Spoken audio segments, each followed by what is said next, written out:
Let's talk a little bit more about it. I guess something that I thought was done, and that would be Pat Tillman and Jessica Lynch testifying. I really thought Jessica Lynch was done. I understand the Pat Tillman thing. All right, Jessica, you're right. You fell asleep in the thing. You got knocked out. You got taken to an Iraqi hospital. You were being treated, probably treated pretty well. Our boys came in, drug you out of there before you got your head chopped off, and shit like that. Why, as a Democrat, why are the Democrats, dragging this young lady in? I mean, obviously she was trumped up to be this hero or this hero-esque, but that was done by the media. Yeah, that was. That's absolutely done by the media, and yay, okay, great, yeah, she lived. I'm very happy that it would have been nice if she was a hero. The thing was, there were several heroes. Sergeant Walters was the one who got left behind and who fought to the last round and was killed, after he had expended all his ammunition fighting the enemy. So, I mean, there were heroes involved. The media kind of took a bunch of reports that were disjointed and created a hero story around Jessica Lynch. But I don't think the Army did that. No, in that case, there's no evidence that I'm aware of that the military put out an official story of this heroic stand that she made. Now, in the other case, Pat Tillman's case, the Army was absolutely 100% wrong. They took a situation where they knew virtually immediately that it was a friendly fire incident, and in their misguided desire to not tarnish the Ranger Battalion and not tarnish Pat Tillman's reputation, they tried to take a bad situation and gloss over what should have been the truth. The truth was very simple. He was killed in a friendly fire incident, and it was horrible, but unfortunately, shit happens. That is the world that in the military you live in. Basically, in a combat, now in today's combat world, because soldiers have access to the internet, access to phones, you can get back and call home immediately. If a tragedy happens, immediately call back home, and or call your nearest news vendor or whoever's going to pay you for the story. Yeah, soldiers do this stuff, but Pat Tillman is dead. Now the clock is ticking, and they are calling back, or they're trying to get the phones down. The Army commanders are trying to get the phones down so nobody's calling out, so the wrong story doesn't get leaked. Pat was hit by a tank, a plane fell out of the sky. Whatever the story is, they don't want the wrong story to get out.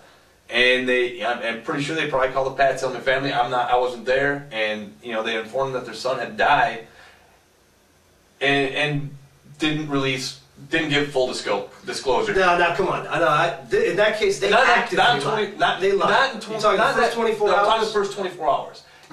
Maybe subsequent conversations, whatever. Then the real lying started, but it was never ever done for the gain of like the military. I mean, I don't think that they actively. And if anything, it was done, I think, on the platoon leader level, on the platoon sergeant level, on the squad leader level, probably just to kind of protect the guys involved in that shooting. There was a command and control problem. I'm assuming. I wasn't there. But there, this guy just killed his buddy. He didn't kill Pat Tillman, ex-football player that gave him millions of dollars. He killed his buddy. He killed Specialist Tillman. And now, what do? I mean, it was a confusing situation, and here's the thing: people, fuck the Democrats, fuck the Congress for bringing this up. The Tillman family should absolutely find out what's going on. But let's not make this into a political thing. This has nothing to do with what's going on in the world. You know what created Pat Tillman's death? Al-Qaeda. Al-Qaeda and he would not have, had the towers not come down, what Pat Tillman's doing? He's retiring, playing football soon. He's probably going to be with his kids, whatever. But Al-Qaeda changed all that. This is why we're in this war, and if you don't understand that, if the 2,000 people that log into this or look at our blog, understand that it's not the top. It's not his buddy that killed him. It's Al-Qaeda. He would not have been in that shithole if it wasn't for Al-Qaeda, and none of our guys would be in this trouble. None of this would be happening, but it is. And if we don't gain and maintain contact with this enemy, we're going to put a lot more civilians in a box, and it's going to be a lot sadder day. So don't listen to this defeatist bullshit. We are winning this war. They are not operating around the world without restriction. They are restricted now, and that's the most important thing. I'd just like to say one thing about the way it went. What Kevin mentioned was the initial decisions made by the small unit as to what to report and how to discuss it.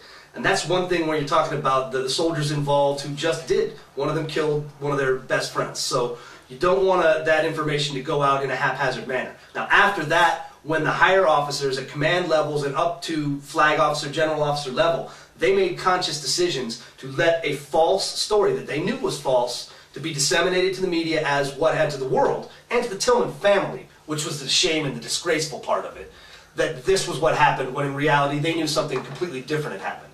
Now those officers have been identified, they've been disciplined, and their careers are over. Yeah. They are over. Now think about that. That's an entire chunk of a Ranger chain of command. 9 senior officers were identified as having been part of this cover-up, and they're done.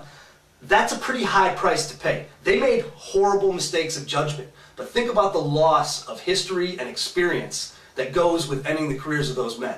That's a significant price to pay for lying to the Tillman family. And I think it's horrifying, and I understand the reasons that the Tillman family wants to know everything that happened, but sadly, you know what happened at this point. There is no more cover-up. There is no more hidden evidence. There's nothing else going on. And if you continue at this point with helping the Democrats conduct a witch hunt against the Bush administration, you're not doing your son's memory any good, and you're not going to find anything out that's going to give you any relief from the pain. So I'm just going to tell you, unfortunately, your son was killed in a friendly fire incident. But the Democrats right now are conducting another friendly fire operation against our military, and I'm asking you not to be a part of it. Bottom line, that was from our secure, undisclosed location, the Friday Freefly. And bottom line, once again, our sponsor Bacardi has graced us with... They stepped up for Jimbo. Isn't that several awesome? bottles of the Añejo. Still have my trailer. Sucks. Yeah, we got no trailer for Kev. That's next. And the satchels of cash were late this week. Cash, yes. The satchels of cash, the gold doubloons were late as well. So you guys get working on that. We had a good time, and we'll catch you next week. Hey, have a good weekend.